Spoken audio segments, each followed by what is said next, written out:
Bismillahirrahmanirrahim. Assalamualaikum warahmatullahi wabarakatuh.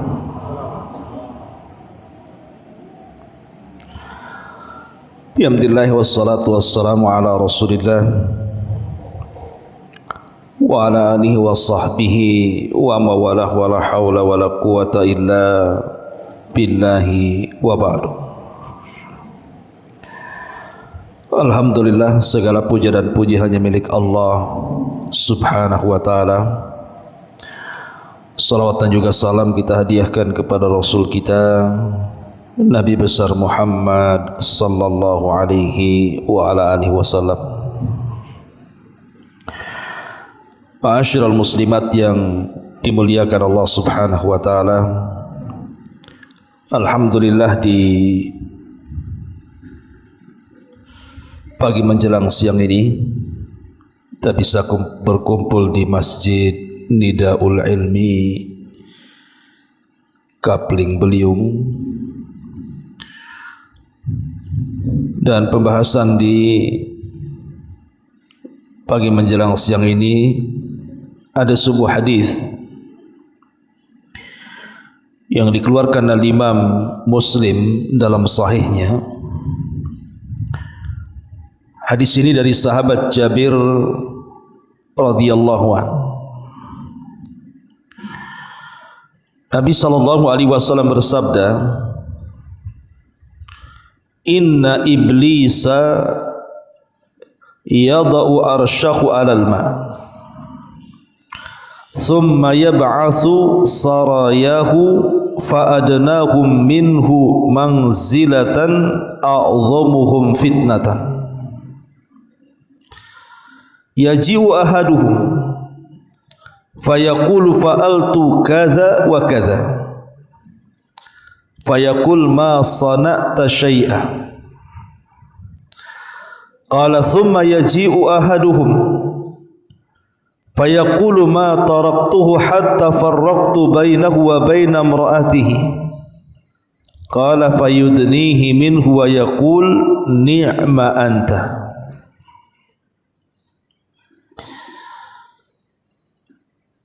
Nabi sallallahu alaihi wasallam bersabda dalam hadis Jabir di sini, sesungguhnya iblis telah meletakkan singgasananya di atas lautan. Dari singgasana itulah dia mengutus para pasukannya. Setan yang paling dekat kedudukannya adalah yang paling besar fitnah dan godaannya. Di antara mereka ada yang melapor, saya telah melakukan godaan ini dan godaan itu. Maka iblis berkata, kamu belum melakukan apapun. Maka datanglah setan yang lain yang melaporkan, saya telah menggoda seseorang sehingga ketika saya meninggalkannya dia telah berpisah dengan istrinya alias menceraikannya. Mendengar hal itu maka kemudian iblis pun bangga dan bahagia. Kemudian iblis mengajaknya untuk duduk di dekatnya dan berkata, sebaik-baik setan adalah kamu. Hadis ini dikeluarkan oleh Imam Muslim dalam sahihnya. Perhatikan hadis ini, Bu. Hadis ini adalah hadis yang sangat bahaya sekali, yang menjelaskan kepada kita tentang peran iblis dalam menggoda Bani Adam. Di sini Nabi SAW mengatakan, inna iblisa yadau arsyahu alal ma. Sesungguhnya iblis itu meletakkan singgasananya di atas lautan. Kenapa dia memilih lautan untuk membuat singgasananya? Karena iblis itu ingin menyerupai Allah Subhanahu wa ta'ala. Dalam hadis Abdullah bin Mas'ud radhiyallahu an, ketika menjelaskan tentang jarak antara satu langit ke langit berikutnya, maka dijelaskan bahwa satu langit ke langit berikutnya itu perjalanan 500 amin, 500 tahun perjalanan. Begitu juga dari langit ke langit berikutnya sampai ke langit ketujuh, termasuk dari langit ketujuh ke kursi juga kurang lebih 500 tahun perjalanan. Kemudian di atas kursi ada lautan, dan di atas lautan ada arsy, dan Allah di atas arsy. Lah ketika arsyur Rahman, arsy Allah Subhanahu wa taala berada di atas lautan, makanya iblis ingin menyerupakan dirinya dengan Allah Subhanahu wa taala, maka dia membuat singgasananya di atas lautan. Persis seperti dialognya Nabi sallallahu alaihi wasallam dengan anak Yahudi namanya Ibnu Sayyad, yang para sahabat menyangka dia adalah Dajjal. Nah, salah satu dialog Nabi SAW dengan Ibnu Sayyad itu, ketika Ibnu Sayyad menyebutkan kalimat wa kana arsyuhu alal ma, sesungguhnya singgasananya di atas lautan, disyaratkan kepada Dajjal, maksudnya kepada iblis. Ya, karena lautan adalah tempat yang dipilih iblis untuk membuat singgasananya. Makanya hati-hati orang yang berlayar, karena lautan adalah tempat yang diambil oleh iblis dan bala tentaranya sebagai tempat tinggal mereka, bahkan sebagai markas mereka. Kemudian Nabi SAW mengatakan summa yab'atsu saraya, dari atas lautan atau dari atas singgasana yang di atas lautan itulah iblis mulai mengutus pasukannya. Jadi setiap hari iblis itu mengutus utusannya dari lautan ke daratan. Untuk apa? Untuk menebar was-was di tengah-tengah Bani Adam, di tengah-tengah kita. Yang terkena was-was pasukan iblis ini, akhirnya mereka pun mulai bermaksiat kepada Allah Subhanahu wa taala. Ada yang tadinya tidak ghibah jadi ghibah, ada yang tadinya tidak dusta jadi pendusta, ada yang tadinya tidak maksiat tiba-tiba terdorong untuk melakukan maksiat. Tiba-tiba dia mencuri, tiba-tiba dia berzina, tiba-tiba dia meninggalkan salat, dan begitu seterusnya. Jadi setiap hari iblis itu menyebar pasukannya untuk menebarkan was-was di tengah-tengah umat manusia. Kemudian Nabi SAW mengatakan fa'adnahum minhum manzilatan a'dhamuhum fitnatan,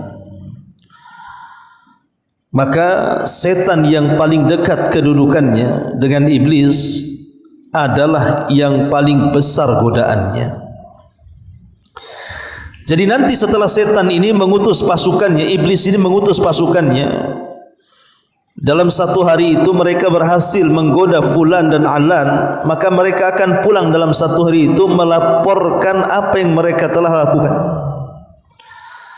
Maka dari sekian setan itu, ada setan-setan yang oleh iblis didekatkan kepada dirinya. Lah kalau ada setan dari pasukan iblis yang didekatkan kepada dirinya, ketahuilah bahwa setan ini yang paling besar fitnahnya, yang paling besar godaannya. Kemudian Nabi SAW menjelaskan, yaji'u ahaduhum fayaqulu fa'altu kadza wa kadza. Lalu di antara mereka yang sudah bertugas itu menghadap kepada iblis, kemudian melaporkan bahwa dia telah melakukan ini dan itu. Aku sudah melakukan ini dan itu. Aku sudah menggoda si anu, Dulu tidak, dulu rajin solat, sekarang sudah tidak solat lagi. Aku sudah goda si anu, dulu dia suka sedekah, sekarang sudah tidak sedekah lagi. Aku sudah goda si anu, dulu pendiam, sekarang tukang gibah tuh. Aku goda si anu tuh, dulunya dia tertutup auratnya, sekarang sudah tidak menggunakan lagi pakaian yang menutup auratnya. Disebutkan satu-satu untuk keberhasilannya. Tapi iblis tidak takjub dengan laporan itu, kan itu sudah biasa hari-hari. Makanya kemudian iblis mengatakan, ma fa'alta syai'an, hakikatnya kalian belum melakukan apa-apa. Itu sudah biasa itu. Yang seperti itu sudah biasa. Yang tadinya dermawan jadi bakhil, yang tadinya menutup aurat jadi membuka aurat, yang tadinya tidak suka gibah jadi suka gibah, itu sudah biasa itu. Tiba-tiba kemudian ada salah seorang pasukan iblis menghadap iblis dan mengatakan, ma taraktuhu hatta farraqtu bainahu wa baina imratihi. Maka satu pasukan iblis ini mengatakan kepada iblis, saya melapor wahai Tuan. Kata iblis, ya, apa laporan? Dia mengatakan, aku sudah berhasil menggoda dua Bani Adam yang sudah menikah, dan tidaklah aku meninggalkan mereka kecuali keduanya telah berpisah, telah bercerai, di mana suaminya sudah menceraikan istrinya, sudah menceraikan, mentalak istrinya. Maka tiba-tiba kemudian iblis bangkit dari singgasananya, kemudian mendekati setan itu, kemudian mengatakan, ni'ma anta, sebaik-baik setan dari seluruh setan adalah kamu, karena sudah berhasil menghancurkan rumah tangga, berakhir dengan perceraian. Dari hadis ini ulama mengatakan ta'dimu amril firaq wa talaq wa kathir dhararihi wa fitnatihi, tentang agungnya atau besarnya perkara perceraian ataupun perpisahan, dan akan mengakibatkan banyaknya madarat yang akan ditimpakan kepada keluarga yang bercerai.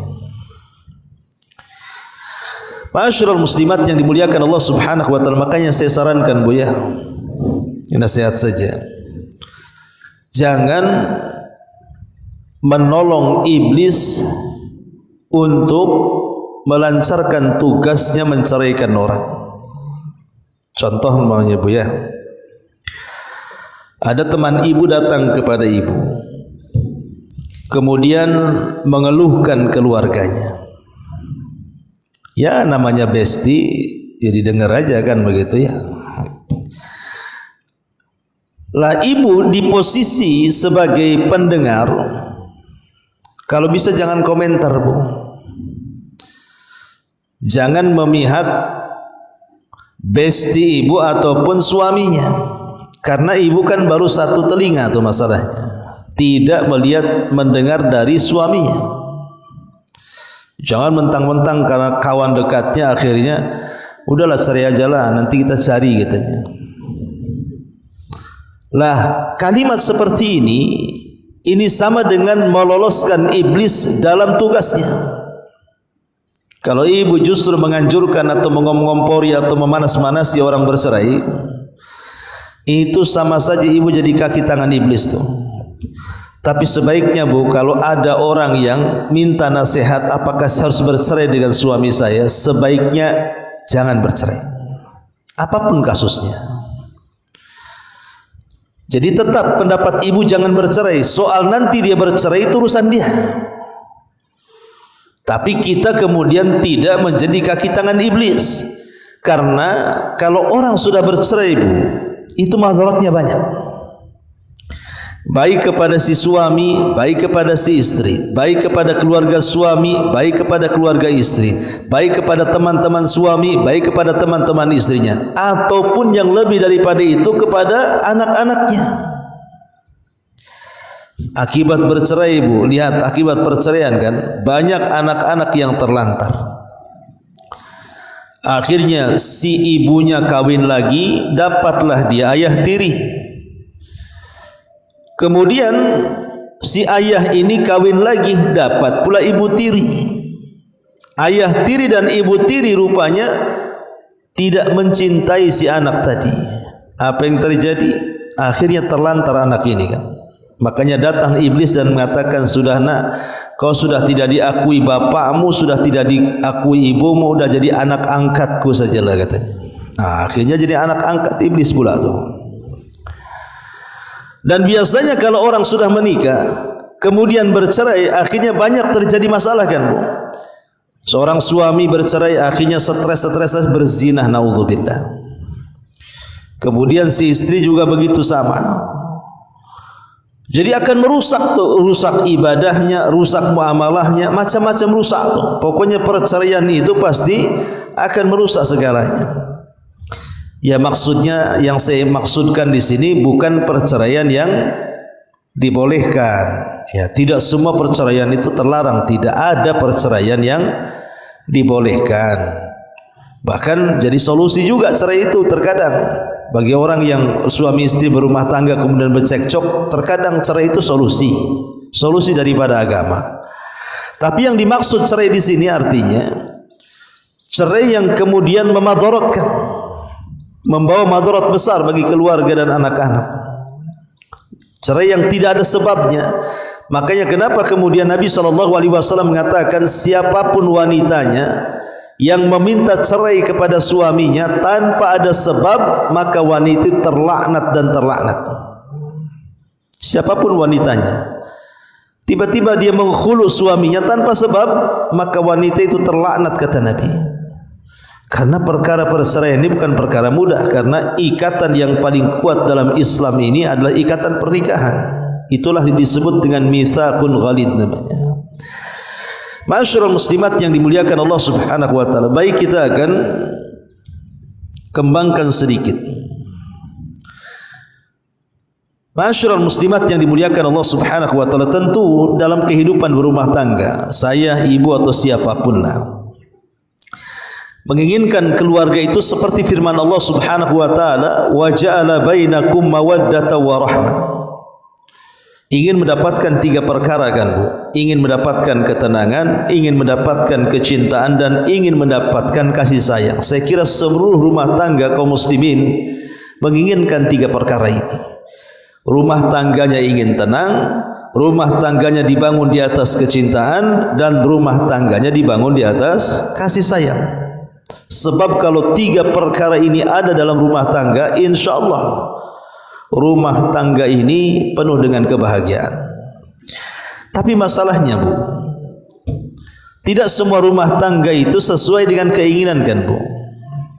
Ada saja rintangan di tengah jalan itu, sehingga banyak kemudian rumah tangga tidak sesuai dengan cita-cita dan keinginan, kandas pula di tengah jalan dengan cara tadi adanya perceraian tadi. Maka ada beberapa perkara Bu, penyebab kenapa rumah tangga ini hilang sakinahnya, hilang mawaddahnya, hilang rahmatnya, ditambah-tambah memang pasukan iblis itu datang kemudian ikut mengacaukannya. Apa penyebabnya? Dan apa pula solusinya? Ma'asyiral muslimat yang dimuliakan Allah Subhanahu wa taala. Pertama Bu, kalau ibu sedang bermasalah dengan suami, atau boleh jadi suami sedang bermasalah dengan istri, terjadi pertengkaran lah. Ya namanya keluarga itu mestilah tidak mungkin lurus-lurus terus, pasti satu hari akan terjadi pertengkaran, entah masalahnya kecil atau besar. Pertama Bu, jangan terfikir untuk bercerai dulu. Jangan terpikir untuk bercerai. Cari dulu solusi. Karena terpikir untuk bercerai itu tidak mendatangkan islah dalam keluarga, berarti orang ini memang tidak mau baikan, tidak mau melanjutkan rumah tangga kan. Tapi kalau seandainya pertengkarannya itu maksudnya supaya dia ingin kembali baik, ingin kembali islah menjadi suami istri yang bahagia, maka hilangkan cara berpikir itu bahwa saya harus berpisah dengan dia. Jauh-jauhkan watak seperti ini. Ya namanya dalam keluarga mesti ada lah yang bertengkar, nah mungkin gak bertengkar, tetapi jauhkan cara berpikir saya ingin pisah, karena ini bukan solusi, ini justru masalah. Ini yang pertama. Kemudian yang kedua, saat ibu sedang bermasalah ataupun sedang bertengkar dengan suami, iyyaki bil la'ni wad du'a. Hati-hati bu, kata ulama, jauhi laknat dan doa. Yang namanya bertengkar, tapi jangan sampai kemudian lisan ini tidak terkontrol bu. Jangan sampai kemudian keluar kata-kata laknat atau doa-doa buruk, enggak boleh ya. Ini juga penting ini, karena kebiasaan seorang wanita, maaf bu ya, biasanya kalau bertengkar kemudian sudah kalap, biasanya kata-kata perempuan ini lebih sadis bu ya. Dia bisa mengeluarkan macam-macam kata-kata. Maka jauhi dalam pertengkaran itu kata-kata yang berbau laknat ataupun berbau doa-doa keburukan. Bertengkar, tapi jauhi laknat dan doa buruk. Kemudian yang ketiga, jangan menghubung-hubungkan dengan perkara-perkara gaib. Umpamanya ibu sedang bertengkar dengan suami,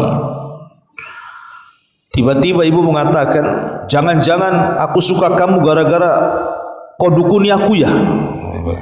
Kan gitu bu ya. Kan ada orang yang suka mengait-kaitkan dengan gaib itu. Jangan-jangan dulu kau pelet aku. Dukun mana kau pakai katanya? Dukun Banyuwangi atau dukun Jawa Barat kan itu ya.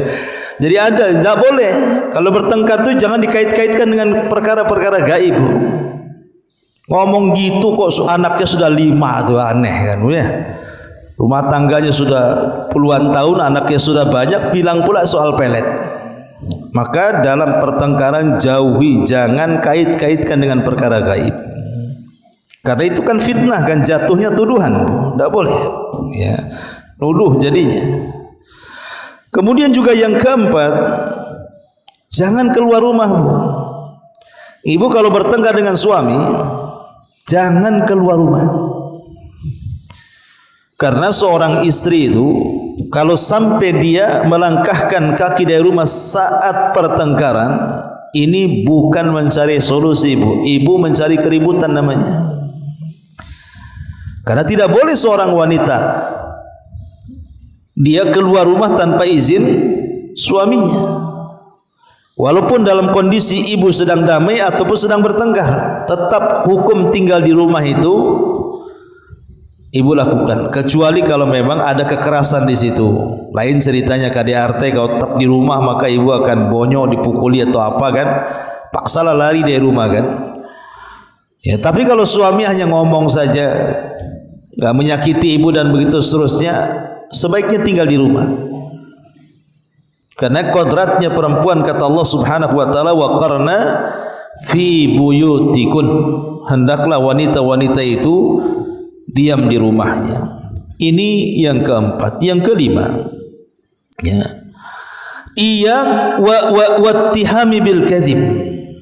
Kalau ibu sedang bertengkar bu, jangan membuat dusta-dusta atau karangan-karangan cerita-cerita yang tidak ada untuk membela diri. Umpamanya kan, akhirnya ibu berdusta.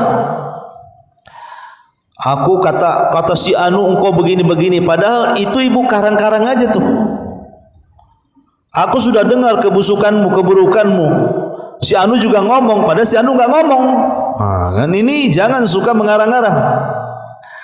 Sebab mengarang-arang cerita ini masalahnya akan melebar bu. Akhirnya suami bisa saja datangi si Anu yang ibu sebut namanya tuh. Jadi bertengkar kemana-mana jadinya. Maka tidak boleh seseorang itu meluas ke pertengkaran dengan cara berdusta. Kemudian juga yang nomor 6, la tuwassi al masalah.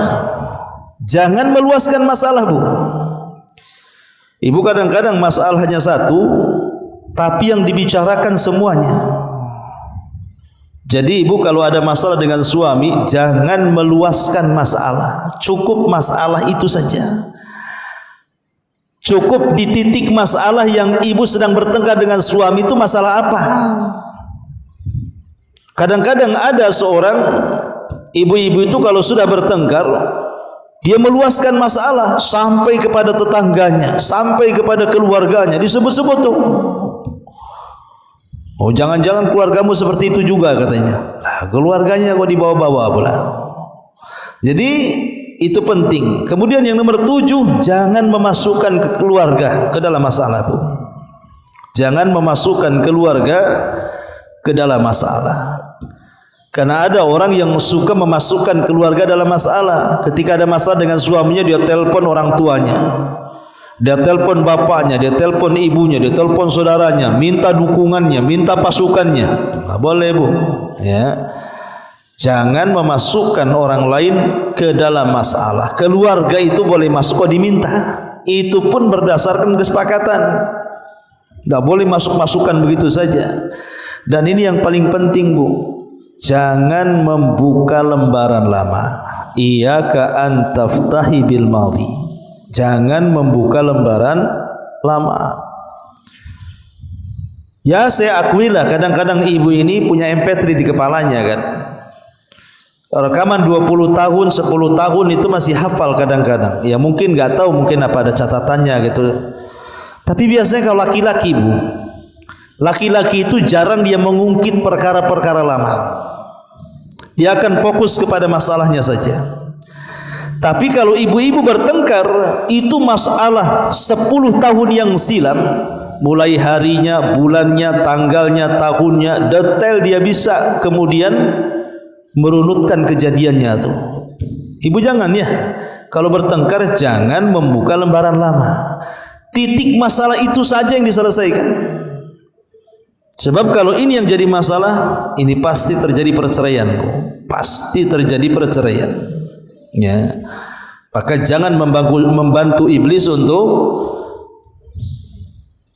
supaya terjadi perceraian di antara sepasang suami istri.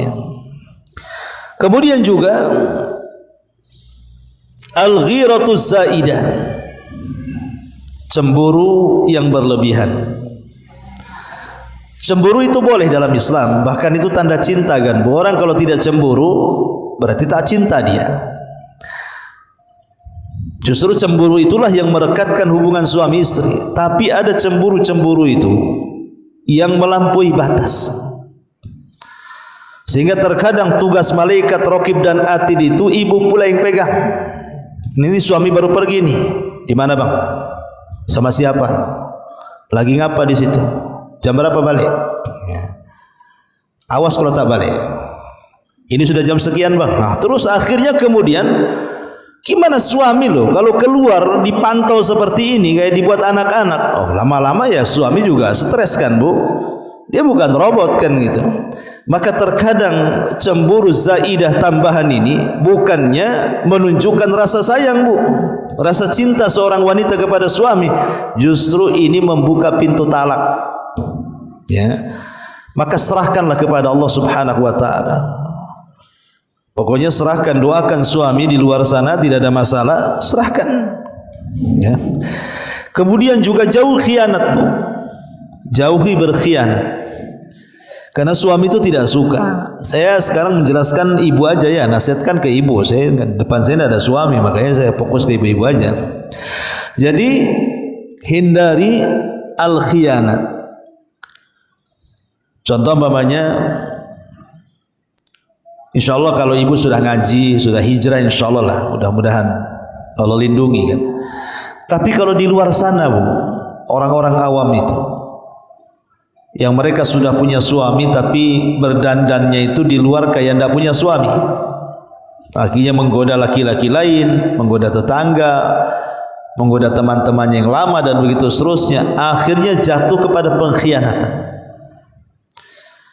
Seorang suami ketika melihat istrinya berkhianat dengan seorang istri ketika melihat suaminya berkhianat itu berbeda, Bu. Kalau seorang istri biasanya melihat suaminya selingkuh, biasanya ya boleh jadi mungkin hilang cintanya, hilang sayangnya, tapi dia akan berusaha mempertahankan rumah tangganya. Apalagi kalau si istri itu cinta dengan suaminya.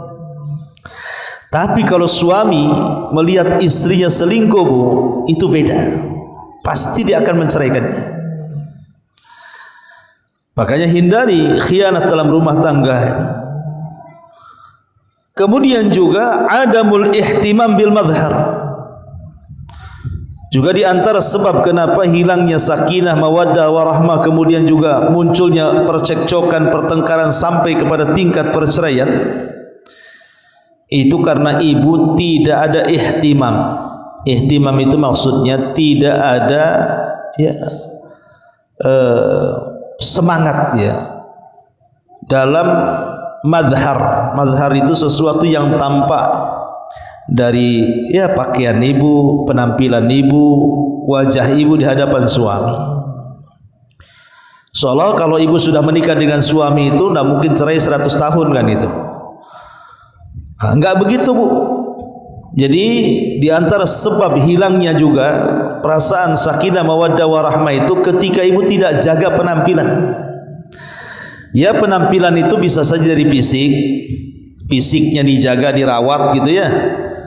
Atau mungkin dari akhlak, atau mungkin dari lisan, ucapan, ya. Maka robahlah. Jadi kalau bisa setiap hari itu ada perubahan gitu ya.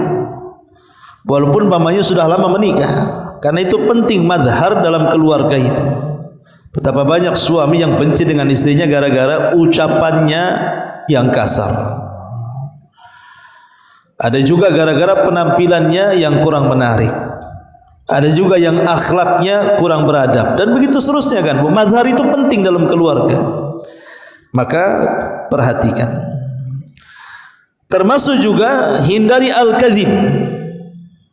Dusta. Dusta itu maksudnya dusta yang fahish, dusta yang menjadikan seorang suami akhirnya bertengkar dengan orang lain. Sering saya contohkan umpamanya begini.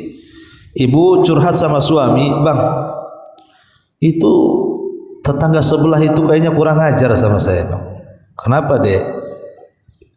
Saya setiap lewat di depan rumah dia, itu dia pandangi aku aja," katanya. Padahal ini tetangga ini tidak pernah mandangi dia. Tapi memang ibu hendak mencari konflik dengan tetangga kan. Ya suami apa enggak cemburu, bisa bertengkar tuh. Boleh jadi mungkin sekali-kali dia mandang, entah mandang ke arah mana, terpandanglah ibu kan begitu. Bukan berarti kemudian dia pandang terus dan begitu. Ya kalau jelas-jelas memang dia memandang terus, perhatikan terus, membidik terus, bolehlah kita laporkan kan. Tapi kalau selama bertetangga hanya 2 kali dia pandang, boleh jadi mungkin dia memandang baju ibu yang tidak serasi dengan kulit kan nggak tahu juga. Ibu hitam, kemudian pakaian putih, hitam putih kan ini. Tengokinlah sama tetangga tuh. Jadi kalau seandainya kemudian berdusta dengan sampai tingkat dustanya itu mengakibatkan pertengkaran, nah ini bahaya, Bu. Ya. Termasuk al-ihanah, jangan sampai merendahkan suami. Bertengkar, tapi jangan merendahkan suami di hadapan anak-anak. Jangan sampai merendahkan suami di hadapan keluarga. Termasuk kasratul intiqadi wasyaqwa. Ulama mengatakan banyak mengkritik dan banyak mengeluh. Jangan suka banyak mengkritik dan banyak mengeluh. Itu suami tidak suka yang seperti itu. Termasuk al-kasul wal bakhil. Malas, bakhil, at-tasallut, mau menang sendiri. Itu yang hal-hal yang seperti ini, Bu, ini pemicu hilangnya sakinah, mawaddah dan rahmah. Intinya jangan sampai kemudian perkara-perkara ini menjadikan iblis ini berhasil untuk mencerai-beraikan rumah tangga kaum muslimin yang target utamanya adalah orang yang berkeluarga. Karena iblis itu sangat senang dan cinta apabila di antara keluarga kaum muslimin ada yang bercerai-berai. Wallahu a'lam. Ini di antara keterangan hadis dari Jabir radhiyallahu anhu yang dikeluarkan oleh Imam Muslim dalam sahihnya. Sebelum saya tutup, silahkan Bu kalau ada yang mau bertanya. Ya. Pertanyaan pertama, seorang berhutang dengan saya, dia bayarnya cicil 2 kali, cicilan 1 dan cicilan pertama, dan yang kedua dia melebihkan uang cicilan dari kesepakatan. Saya sudah menolak karena takut itu riba, tapi si peminjam mengatakan kalau kelebihan uang itu untuk anak saya. Bagaimana Ustaz hukum uang kelebihan tersebut? Apakah harus kami kembalikan atau gimana? Ya, alhamdulillah. Membayar hutang itu sebuah kewajiban karena termasuk jazaul ihsan ilal ihsan.